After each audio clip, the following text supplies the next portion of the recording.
Genèse chapitre 1, versets 1 à 3. Au commencement, Dieu créa le ciel et la terre. La terre n'était que chaos et vide. Il y avait des ténèbres à la surface de l'abîme et l'Esprit de Dieu planait au-dessus de l'eau. Dieu dit qu'il y ait la lumière et il y eut la lumière. Deutéronome chapitre 4, verset 9. Seulement prenez bien garde, veillez à n'oublier aucun des événements dont vous avez été témoins, qu'à aucun moment ces événements ne s'effacent de votre mémoire. Au contraire, racontez-les à vos enfants et à vos petits-enfants. Psaume 77, verset 12. Je me souviens de ce que tu as fait, Seigneur. Oui, j'évoque tes merveilles d'autrefois. 1 Corinthiens 11, 23 à 25. Le Seigneur Jésus, dans la nuit où il fut livré, prit du pain. Et après avoir remercié Dieu, il le partagea et dit : Ceci est mon corps qui est pour vous. Faites ceci en mémoire de moi. De même, il prit la coupe après le repas et dit : Cette coupe est la nouvelle alliance qui est conclue grâce à mon sang. Toutes les fois que vous en boirez, faites-le en mémoire de moi. Romains 12, 1 et 2. Frères et sœurs, puisque Dieu a ainsi manifesté sa bonté pour nous, je vous invite à offrir vous-même en sacrifice vivant, qui appartient à Dieu, à qui lui est agréable. C'est là le véritable culte conforme à la parole de Dieu. Ne vous conformez pas aux habitudes de ce monde, mais laissez Dieu vous transformer et vous donner une intelligence nouvelle. Vous discernerez alors ce que Dieu veut, ce qui est bien, ce qui lui est agréable et ce qui est parfait.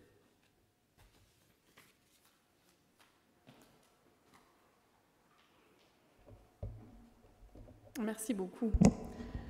Peut-être que ce bouquet de fleurs vous rend déjà un peu curieux de savoir comment on va lier ces différents textes. Et on va voir ça ensemble. Je me souviens de mon grand-père qui ne comprenait pas comment on pouvait ne pas faire son lit, ce qui était, avouons-le, mon cas quand j'étais adolescente.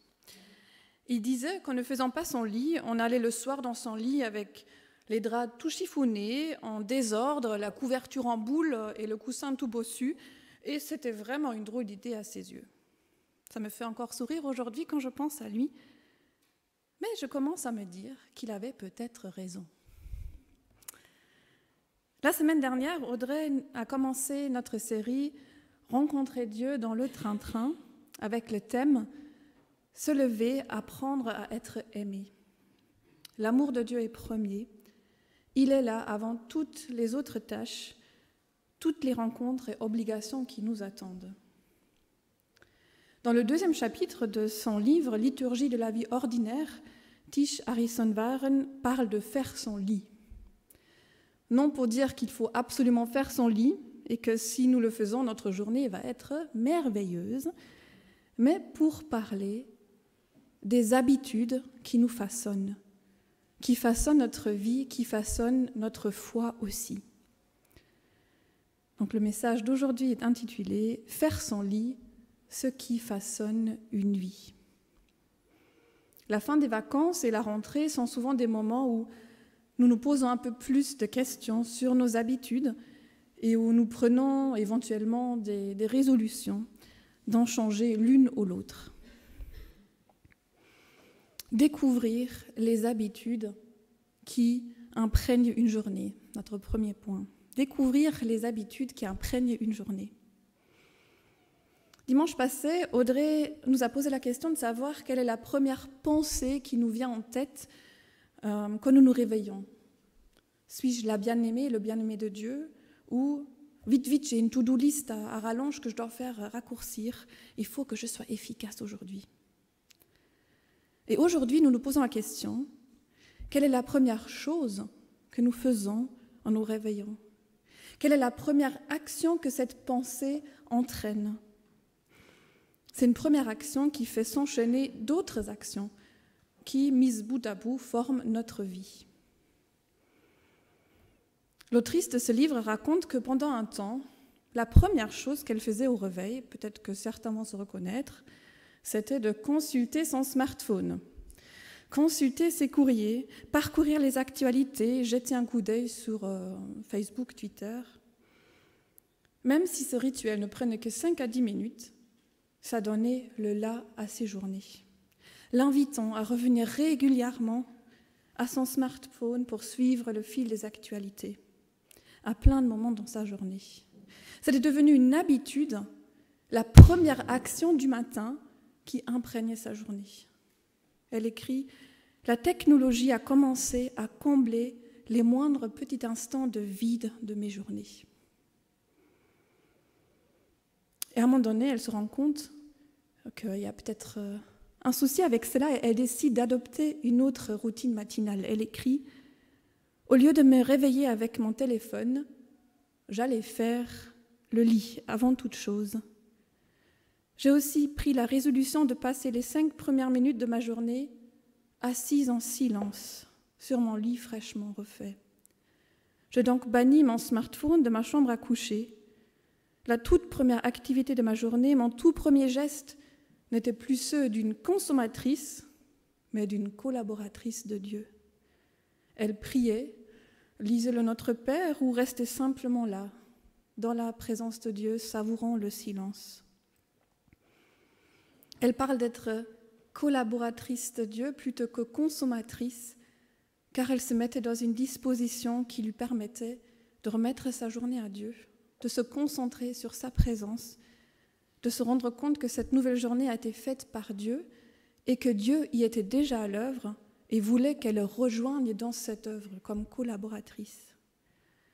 Même si sa maison était en désordre, comme ça arrive chez nous aussi, il y avait un petit espace qui était en ordre et qui contribuait à ce que son esprit distrait retrouve un peu d'ordre dans la présence de Dieu.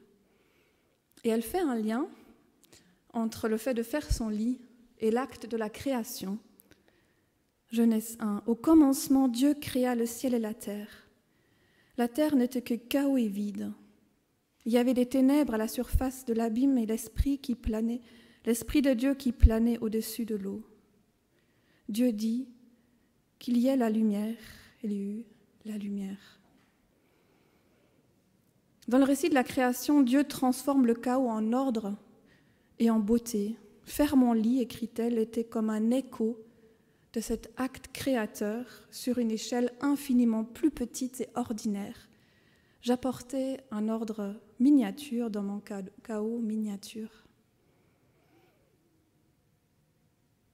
Oui, il y a des choses, des habitudes, des petites actions qui peuvent nous aider à entrer dans la présence de Dieu et à vivre notre journée en étant davantage portés par la paix.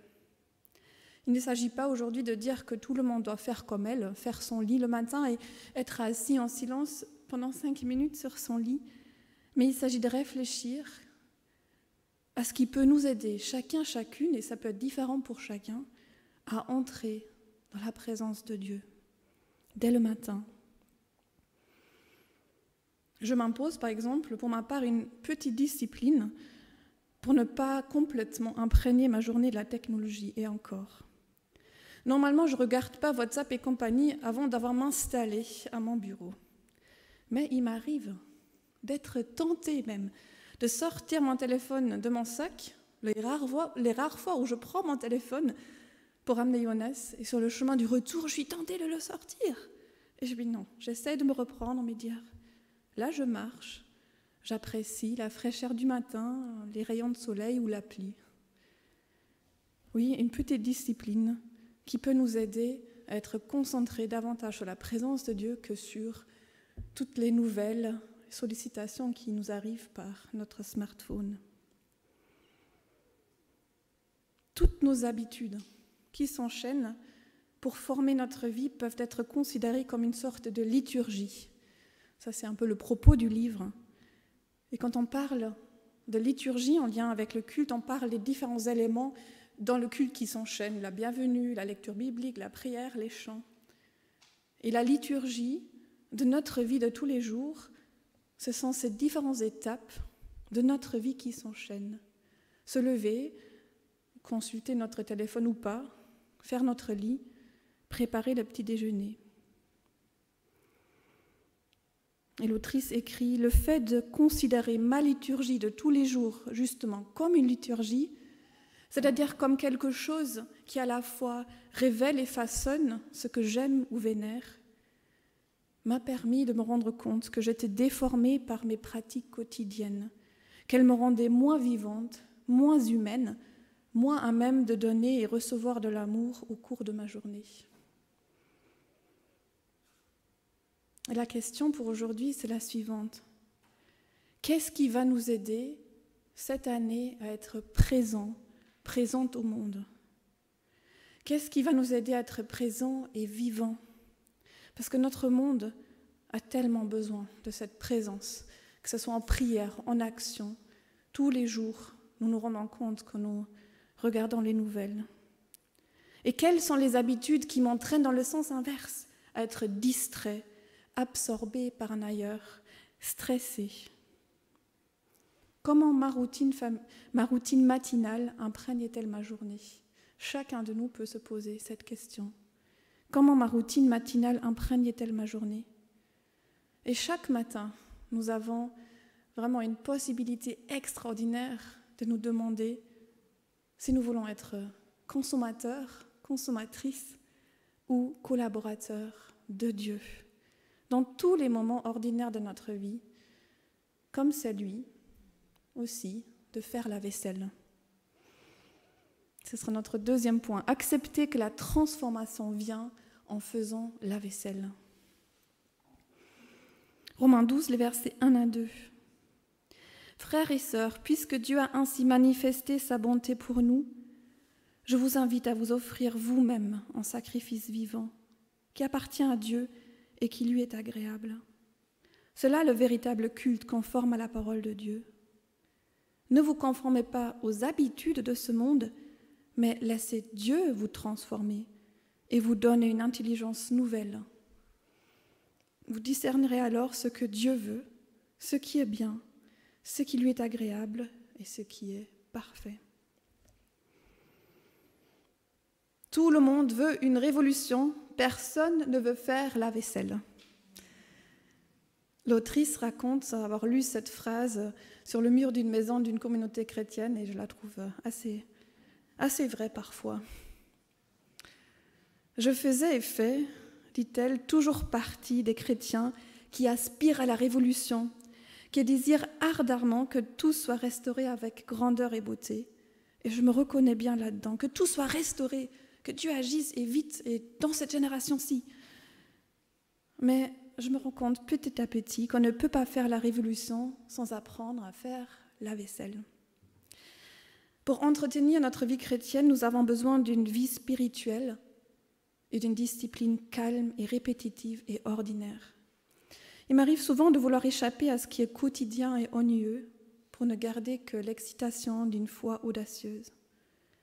Mais c'est dans le quotidien de la foi chrétienne, le lit, la vaisselle, la prière pour nos ennemis, la lecture de la Bible, le calme, les petites choses, que la transformation opérée par Dieu prend racine et grandit. Nous rêvons de changement, de transformation et Dieu nous invite à nous laisser transformer. Nous venons de le lire dans Romains 12.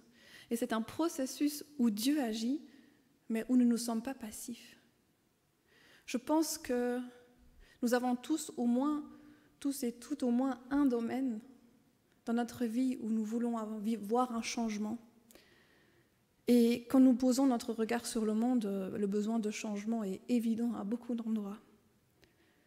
Mais souvent, le changement ne vient pas d'une manière miraculeuse. Ça arrive, mais on constate que ce n'est pas toujours et souvent pas le cas. Le changement vient quand nous changeons nos habitudes dans le concret de notre vie, une après l'autre, avec l'aide de Dieu et son esprit. Par exemple, quand nous essayons le matin de diriger nos pensées vers Dieu, comme Wendy le disait dans son témoignage cet été, de dire ces mots, mais les premiers mots sont pour toi, Seigneur. Essayez, c'est une nouvelle habitude à prendre. Ou passer un moment dans la présence de Dieu au moment du réveil, au lieu de vite prendre notre smartphone. Savourer consciemment à plusieurs moments de la journée le fait d'être en vie, que la vie est un cadeau, au lieu de prendre notre téléphone à la moindre occasion pour combler un vide ou combler nos angoisses. J'aime bien comparer la transformation qui se produit en nous, autour de nous, au fait d'apprendre une langue étrangère.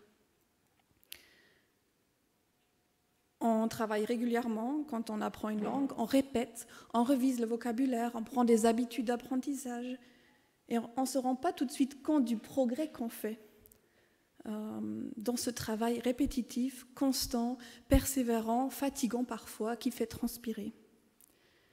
C'est seulement avec le temps que le changement devient perceptible. Et de la même manière, en est-il dans notre vie de tous les jours et dans ce processus de transformation à l'image du Christ à laquelle Dieu nous invite et qui va durer toute une vie. Je suis en train d'apprendre que la transformation prend du temps et qu'elle se produit dans l'ici et le maintenant, dans notre quotidien et quand nous nous rendons régulièrement présents à Dieu et aux autres. Se rendre présent à Dieu, ça ne doit pas forcément être passer un quart d'heure, une demi-heure dans sa présence, mais même une pensée dans le courant de notre journée, dans les différentes choses pratiques qu'on fait. Oui Seigneur, viens maintenant aussi agir ici, viens me rencontrer, viens me donner ta paix. Oui, Dieu se plaît à agir dans ce qui fait notre quotidien. Une foi audacieuse s'inscrit dans le quotidien, elle commence maintenant. Elle a le courage et le désir de rencontrer Dieu dans tous les petits instants de notre vie qui sont ordinaires. Une foi audacieuse n'attend pas des lendemains plus excitants pour agir. Elle n'a pas peur de retrousser ses manches pour se mettre au travail et de faire la vaisselle. Il s'agit en fait de faire les petites choses du quotidien avec fidélité et amour, en s'en rendant présent à Dieu et aux autres, et en s'attendant à ce que Dieu nous dirige par son esprit dans ce que nous faisons et nous transforme à l'image de Christ dans l'ordinaire des jours, et aussi à travers la répétition. C'est notre troisième point, accueillir le cadeau de la répétition. Accueillir le cadeau de la répétition. Faire mon lit et y rester assise dans le silence pendant quelques minutes à peine m'a rappelé, écrit l'autrice, que le plus important, le plus réel dans mes journées, ce n'est pas ce qui est le plus voyant, le plus tape à l'œil et le plus divertissant. C'est dans la répétition et la banalité que je commence à apprendre à aimer, à écouter, à être attentive à Dieu et à ceux qui m'entourent. Je ne sais pas comment vous vivez les uns les autres la répétition dans le quotidien. Personnellement, d'un côté, la répétition me rassure et de l'autre, elle m'ennuie. Et je me souviens que quand j'étais à l'école en secondaire, je trouvais que c'était lassant, que tous les lundis se ressemblent, tous les mardis se ressemblent. Il y avait les mêmes matières tous les mercredis. Chaque semaine, la même chose, tout au long de l'année. Je me vois encore en train de le dire à ma mère. Bien souvent, nous ne considérons pas la répétition comme notre meilleur ami. Nous avons envie de ce qui est nouveau, de ce qui divertit, et beaucoup de choses dans notre culture d'aujourd'hui, les réseaux sociaux, nous poussent dans ce sens. Mais, dans la vie de foi aussi, il y a la répétition. Dans sa parole, Dieu nous encourage à la répétition. Il nous exhorte à nous souvenir.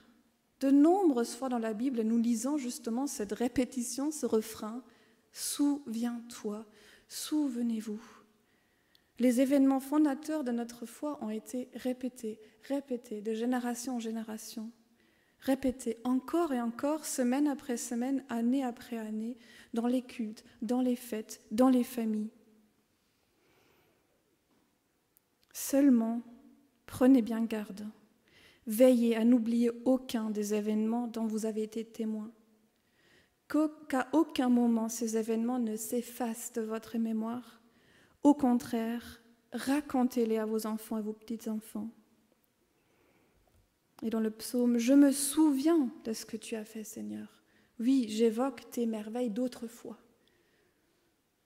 Chaque dimanche matin, nous nous souvenons. Nous répétons beaucoup d'éléments que nous connaissons déjà. Nous nous redisons les uns aux autres l'histoire de l'Évangile, l'histoire de l'amour de Dieu pour l'humanité. Nous célébrons, nous fêtons aussi en prenant le repas du Seigneur ce que Christ a accompli. Nous nous souvenons qu'il est venu sur cette terre, qu'il est mort, qu'il est ressuscité, qu'il est exalté, qu'il est élevé à la droite du Père. Chaque dimanche, il y a vraiment là une répétition dans la vie de foi et dans le culte. Le Seigneur Jésus, dans la nuit, il fut livré, prit du pain, et après avoir remercié Dieu, il le partagea et dit « Ceci est mon corps qui est pour vous, faites ceci en mémoire de moi. » De même, il prit la coupe après le repas et dit « Cette coupe est la nouvelle alliance qui est conclue grâce à mon sang. Toutes les fois que vous en boirez, faites-le en souvenir, en mémoire de moi. Faites ceci en mémoire de moi, toutes les fois que vous en boirez. » Il y a une répétition qui est bien, qui est bonne, qui rafraîchit notre mémoire, qui nourrit notre foi, qui nous fait approfondir le sens de ce repas si ordinaire et si spécial en même temps. Le théologien Michel Sommer écrit « Lorsque nous célébrons la scène, chaque dimanche, nous sommes formés au don de nous-mêmes en retour du don de Christ pour nous, formés au pardon et à la repentance mutuelle en vue de la réconciliation, formés au partage économique aussi, entre autres grâce à la répétition. » C'est vraiment un cadeau immense que Jésus nous a fait en instituant ce repas que nous répétons, que nous reprenons chaque semaine. Oui, le don de nous-mêmes, auquel le verset de Romains 12 nous invitait, nous l'apprenons aussi par la répétition quand nous prenons le pain et le jus de raisin. Pas de zapping dans la foi, mais des vérités qui s'imprègnent en nous au fur et à mesure que nous les vivons, que nous les répétons. Il ne s'agit évidemment pas de répéter les choses machinalement, mais de nous souvenir de ce qui fonde notre foi en étant présents dans ce que nous faisons, dans ce que nous disons, dimanche après dimanche. Une grande partie de la vie chrétienne consiste à retourner toujours et encore au même travail et aux mêmes habitudes d'adoration. L'œuvre de repentance et de foi est elle aussi répétitive et quotidienne. On se repent et on croit encore et encore. Tout au long de la journée et le lendemain on recommence. Croire, se repentir, continuer, aimer, être présent à Dieu et aux autres. Oui, la répétition contribue à former une nouvelle manière de penser en nous.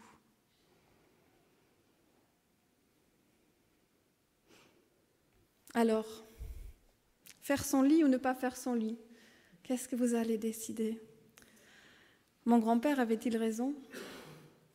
À chacun de nous de décider quelle sera l'habitude qui imprégnera le mieux sa journée, qui l'aidera à être présente à Dieu, qui l'aidera à être son collaborateur, sa collaboratrice dans ce monde. Quelle sera l'habitude cette année qui va m'aider à être présente là où je suis ? Je vous invite à prier.